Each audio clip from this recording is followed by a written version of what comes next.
Nah, saya udah ngecek di latar belakang ya, dan ada beberapa yang agak membingungkan buat saya, tapi sebagian besar sudah saya anggap oke. Ya, baik di paragraf 1, 2, 3, ya yang akhir. Hanya yang jadi pertanyaan buat saya adalah di paragraf terakhir. Nah, ini ada beberapa yang saya sedikit fiksasi. Ya, sedikit fiksasi, kalau ngelihat dari ini saya kasih warna supaya tahu bahwa ini kalimat dari kamu, warna kuning ya, yang biru ini dari saya. Kemudian ada beberapa ada ini seperti ini saya anggap tidak sesuai sehingga ini. Terus yang ini ada pertanyaan apa ya? Ada ambigu ya, ambigu. Karena kalau di sini kan kendaraan pribadi oke lah ya, artinya kalau dia masih menggunakan kendaraan pribadi kan artinya keluarga-keluarganya saja. Ya, tetapi ada ungkapan bahwa di sini angkutan umum lainnya. Nah, ini tidak tergambar ya. Angkutan umum lainnya itu seperti apa, resikonya tuh seperti apa gitu. Jadi kalau bisa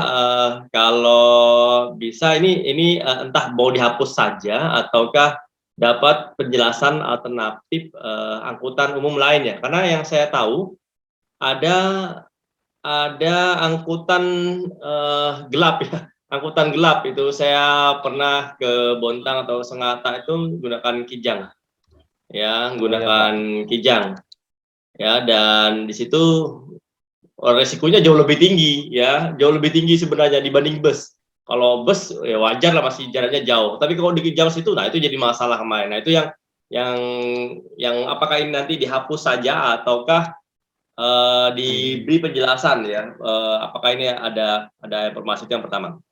Terus yang kedua, di sini ini ada kalimat aneh buat saya gitu, artinya ini sehingga hal tersebut tidak memungkinkan tidak terjadi penularan COVID. Jadi ada bahasa ambigu ya, bahasa Pak. Oh ya, Pak.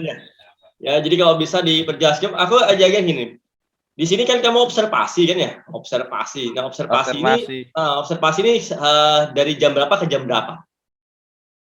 Itu dari pagi, Pak. Pagi jam berapa? Jam 7 sudah di sana. Pas ke sana kan jam berapa? Sampai jam 3-an. Jam 3-an, oke. Nah, ini harapan saya begini sebenarnya, karena di sini ada pertanyaan ini di sini ada sedikit statement ya. Bukan langsung menjas bahwa itu kurangnya kesadaran, tidak. Paham ya? Paham. Semestinya yang kamu sampaikan di sinilah evidence base-nya. Tidak, ini kan judging nih. Judging artinya kamu sudah menjas bahwa tidak sadar nih. Iya kan? Untuk apa dilakukan penelitian ini kan jadinya? Iya, Pak, betul, Pak. Iya kan? Jadi semestinya gini, kamu duduk di sana dari pagi sampai siang, kamu ketemu ada beberapa sopir yang ini ngobrol seperti apa dengan tidak menjaga dengan jarak sekian. Tapi bukan tidak menjaga jarak ya, ingat. Iya, Pak. Bukan tidak menjaga jarak, artinya yang kamu sampaikan adalah situasi kondisinya. Nah, itu yang benar gitu loh.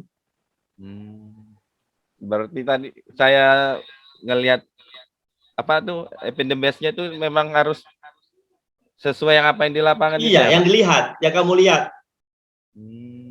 Jangan, ini kan judging semua ini. Kamu sudah menjudge untuk apa? Maksudnya gini, kalau sudah dijudge kayak gini, untuk apa kamu meneliti kan gitu. Iya, betul juga, Pak. Iya kan? Jadi kamu duduk di sana, kamu lihat penumpang seperti apa, terus supir ngobrol tuh bagaimana, ya, bukan langsung menjudge bahwa ini tidak menjaga jarak, tidak. Supir berbicara ngobrol dengan sesama jarak 1 meter berhadapan misalnya, atau ngumpul di warung makannya seperti apa begitu. Yang intinya cuma satu sebenarnya, apakah potensi penularan dan potensi penyebaran itu ada resiko-resikonya. Nah, itu nanti ada di instrumen nanti. Di kuesioner nanti tuh ya, Pak? Ya, betul. Tapi di sini sudah judging, jangan sampai judging dulu gitu loh. Oh iya, Pak, betul ya. Saya Iya kan? lupa itu. Yang apa lebih menjelaskan situasi kondisi pada saat observasi saja. Oh iya, Pak, siap. Iya kan? Itu ya bisa dipahami ya. Jadi artinya Bisa, not judging ya, not menjudge ya kan. ya Nah, Pak. kemudian ini yang jadi pertanyaan saya nih.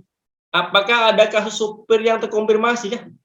Kalau kasus kayaknya belum tahu Pak, saya Nah, masih makanya juga heran gini, maksudnya kan kamu ngobrol sana cuma mengamati aja. Kalau biasanya kalau sesuai dengan aturan itu, walaupun kita survei pendahuluan itu tetap ada instrumen. Instrumennya apa? Baik itu ada lembar observasi atau ada kuesioner atau ada angket.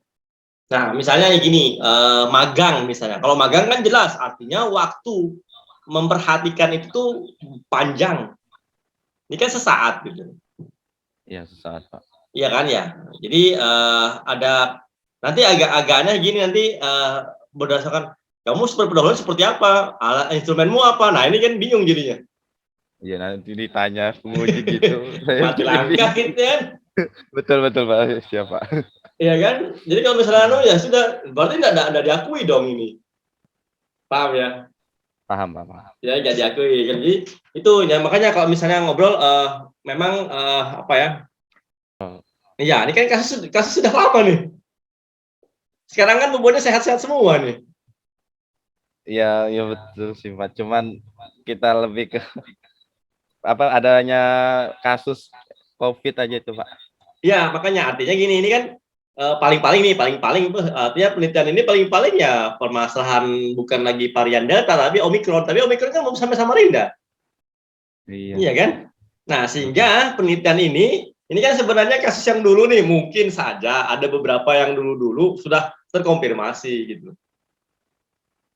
Nah, jadi gini maksud saya yang jadi yang khawatir saya pertanyaannya adalah ini kan pintu masuk penularan. Betul Pak. Ya kan, pintu masuk penularan. Nah, sekarang pertanyaannya adalah apakah ada penularan melalui terminal? Itu aja masalahnya. Aduh, itu yang masih bingung saya Pak. Nah, itulah makanya saya juga awalnya waktu kamu ngasih yang pertama itu makin bingung saya itu. Nah, ini kan sudah mulai terarah. Hanya pas di paragraf terakhir di sini ada judging sama minta penjelasan.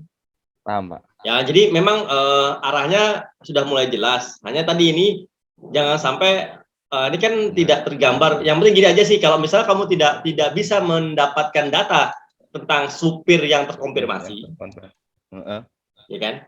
Mending kita bicara tentang risiko penularan saja.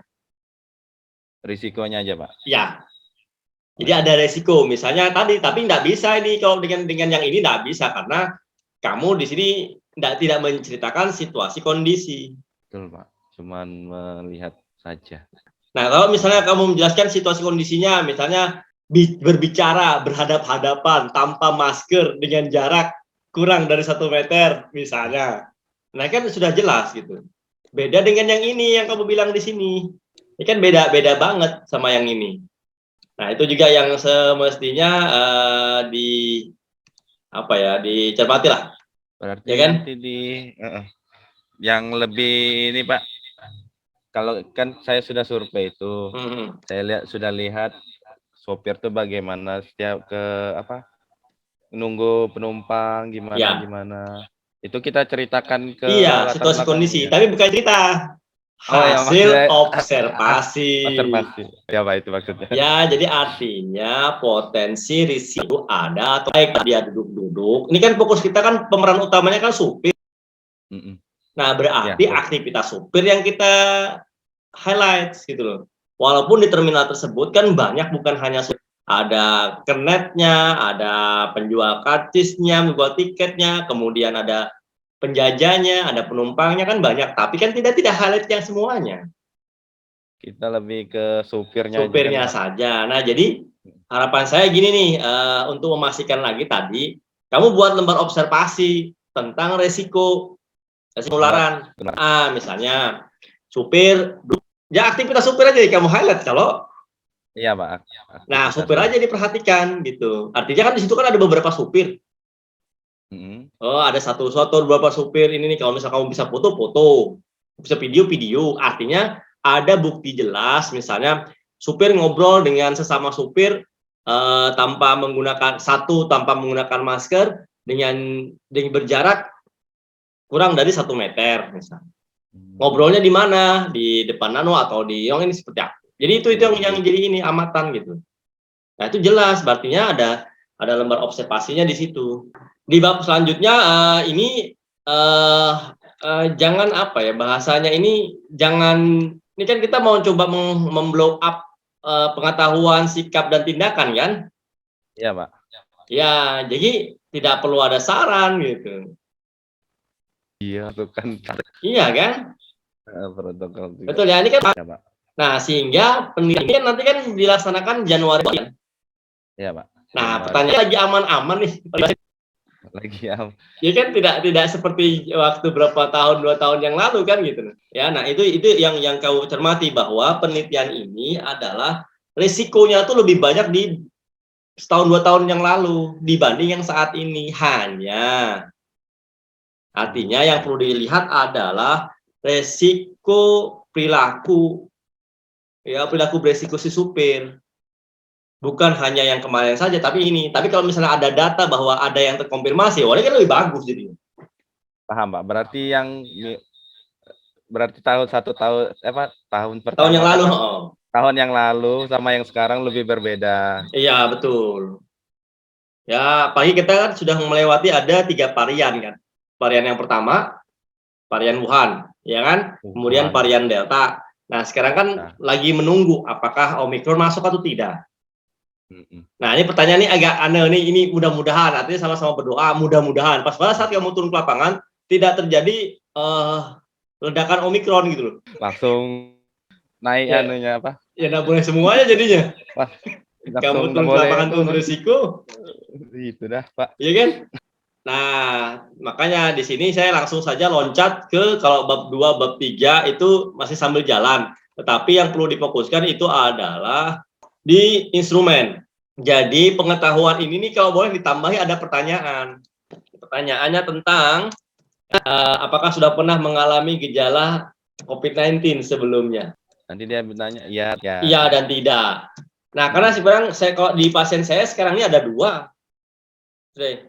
Jadi pertama dulu pernah terjadi, terus ada yang COVID, Pak. Iya, ada long COVID-19. Gejalanya berulang seperti yang sebelumnya. Hanya memang tergantung kondisinya dia. Kalau kondisinya dia bagus aja nggak lama, tapi kalau misal kondisinya beberapa ini bahkan ada yang bahkan bertambah parah. Mungkin ya apakah sudah pernah mengalami gejala COVID-19 sebelumnya? Ya, kalau misalnya berapa kali kan gitu. Paham ya? Paham. Ini juga yang ini memang namanya supir kan nggak mungkin juga kita memberi pertanyaan yang berat-berat gitu. Jadi artinya ada beberapa nih ya yang ini kan pengetahuan yang penting intinya cuma satu, pengetahuan tentang COVID aja lah gitu aja. Ya maksudnya dari kontak fisik ini nih maksudmu yang bagaimana nih kan jadi ambigu. Maksudnya kayak apa ya, harus jabat tangan gitu lah, Pak. Nah, artinya ada penjelasan di sini. Ya, tapi pertanyaannya gini, apakah dia tahu kan sudah ada yang OTG ya kalau? Oh iya, Pak, OTG orang tertutup. Nah, sehingga dia supir pun tidak akan tahu bahwa dia terinfeksi atau tidak terinfeksi. Setelah berapa minggu kemudian baru dia misalnya dikasih tahu baru tahu kan ini kan jadi pertanyaan agak aneh nih. Jadi jangan terlalu berat. Iya, jangan terlalu gini namanya supir kan ada yang pendidikannya tinggi, ada yang enggak tinggi, sehingga kita nggak bisa ngasih pertanyaan-pertanyaan yang ini kan kalau saya agak berat sebenarnya pertanyaan buat supir ini. Ya kalau saya gini sih ngelihatnya, kalau fokus gini aja, fokus pengetahuannya itu adalah fokus ke risk behavior bus driver, perilaku beresiko, ini pengetahuannya, kemudian sikapnya, sama tindakannya, sehingga nanti real. Makanya kalau saya sih kamu observasi ya, tapi dengan data, dengan list observasi, lembar observasi, sehingga kamu tahu nih bahwa ada perilaku beresiko yang mereka tetap lakukan gitu. Nah, cuma jadi yang pemahamannya lagi adalah seperti apakah resiko penularan itu. Sementara ini kan masih ibaratnya mau droplet yang kayak mana? Bisa dicontohkan nggak gitu loh? Misalnya contoh gini, apakah pernah tertular? Pernah, Pak. Sekarang di RAP aja lah, RAP. Ada riwayat alamat penyakit kan? Oh, iya Pak, Kok ada bisa tertular tuh kayak apa caranya gitu. Misalnya saya kan dampingin pasien langsung ya di rumahnya. Cara berhadapan saya dengan pasien TBC itu yang saya gunakan untuk menangani pasien COVID-19 di rumahnya. Cara saya, makanya ya saya bersyukur sekali, artinya ya saya sampai detik ini nggak pernah kehilangan penciuman.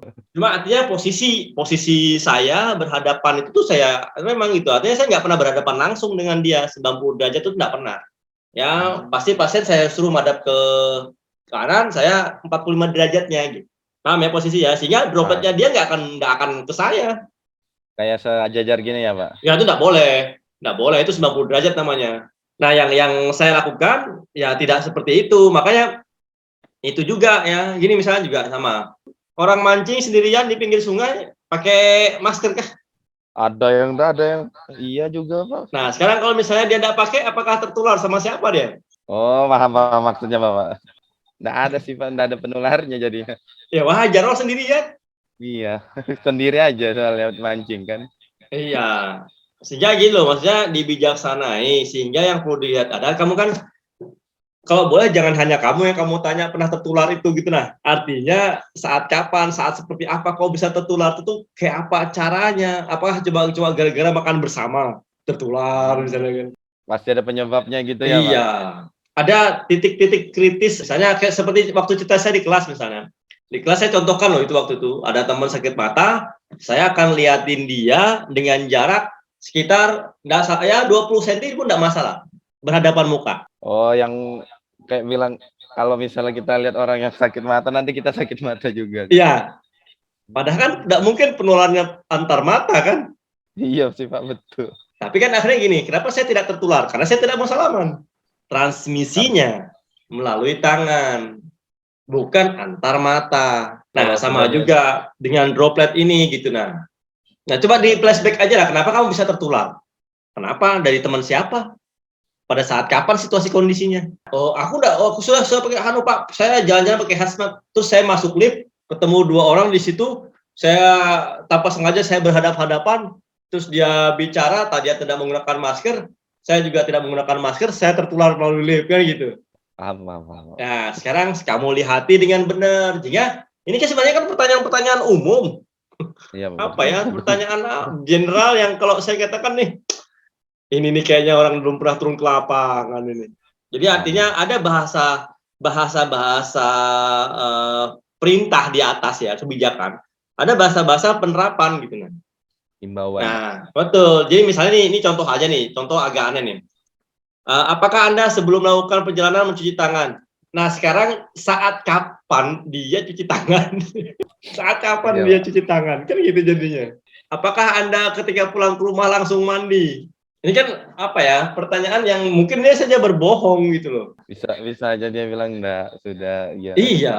Sehingga kalau saya gini, mending kamu tanya kamu apa ya, ini kan kamu beruntungnya gini, kamu memilih pemeran utamanya adalah sopir.